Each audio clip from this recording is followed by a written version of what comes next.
দিল্লিতে সিজেপির আন্দোলনে যোগ দেওয়া যুবক এবং তার বাবাকে মারধরের অভিযোগ।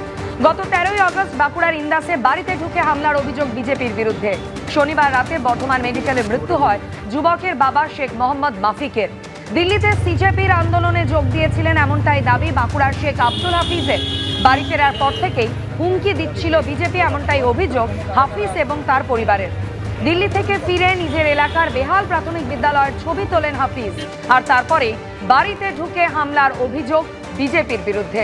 হামলার জেরেই তার বাবার মৃত্যু হয়েছে এমনটাই অভিযোগ হাফিজ এবং তার পরিবারের।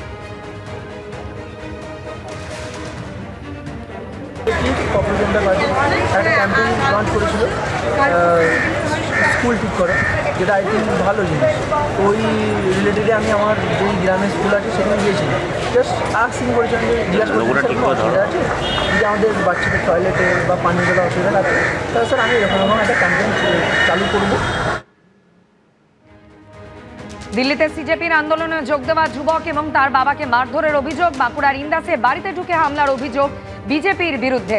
শনিবার রাতে বর্ধমান মেডিকেলে মৃত্যু হয় ওই যুবকের বাবা শেখ মোহাম্মদ মাফিকের এবং মারধরের জেরেই মৃত্যু হয়েছে তার, এমনটাই অভিযোগ করা হচ্ছে পরিবারের পক্ষ থেকে।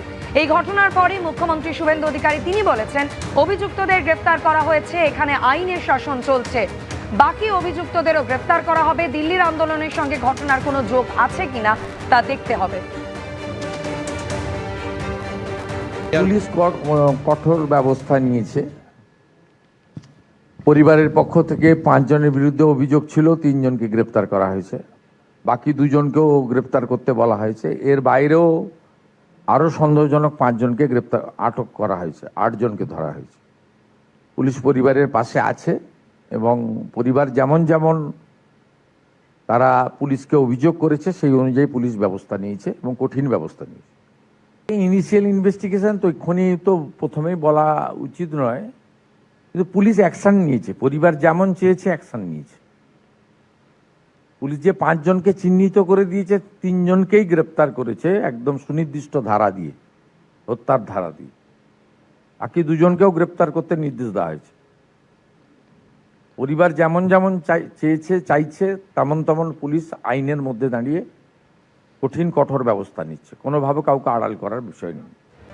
দিল্লিতে সিজেপি অর্থাৎ ককরোচ জনতা পার্টির আন্দোলনে যোগ দেওয়া এক যুবক এবং তার বাবাকে মারধরের অভিযোগ বিজেপির বিরুদ্ধে। মুখ্যমন্ত্রী শুভেন্দু অধিকারী বলছেন কাউকে আড়াল করা হবে না, যথাযথ পদক্ষেপ নেবে পুলিশ।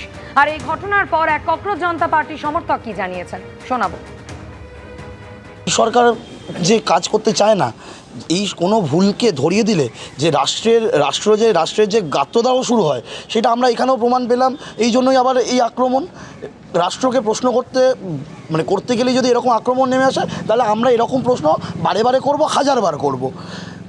তো এটা কি মনে করছো যে যন্তর মন্তরে দিল্লিতে আন্দোলনে তো গিয়েছিল এবং এখানেও সেই একই তোমাদের, এবং সেটারই রাগের বহিঃপ্রকাশ বলেই আমাদের ধারণা। কোনটা?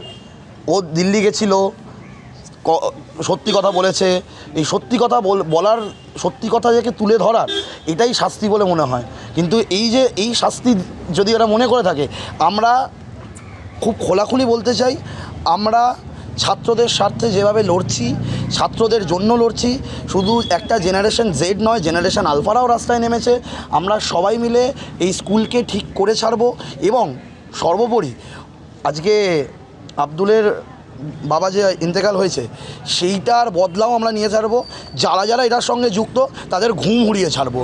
আর বাঁকুড়ার ইন্দাসের এই ঘটনা সম্পর্কে কি বলেছেন কেন্দ্রীয় শিক্ষা প্রতিমন্ত্রী সুকান্ত মজুমদার, দেখাবো। যদি এরকম কোনো ঘটনা ঘটে থাকে তাহলে অবশ্যই তার এফআইআর হবে এবং পুলিশ তার তদন্ত করবে। বিজেপি গোটা দেশে এত ককরোচ জনতা পার্টির হলো, আন্দোলন হলো, এখান থেকেও প্রচুর লোক গেছে, আমার এলাকা থেকে গেছে, কোথায় আমরা তো কোথাও পিটাতে যাইনি।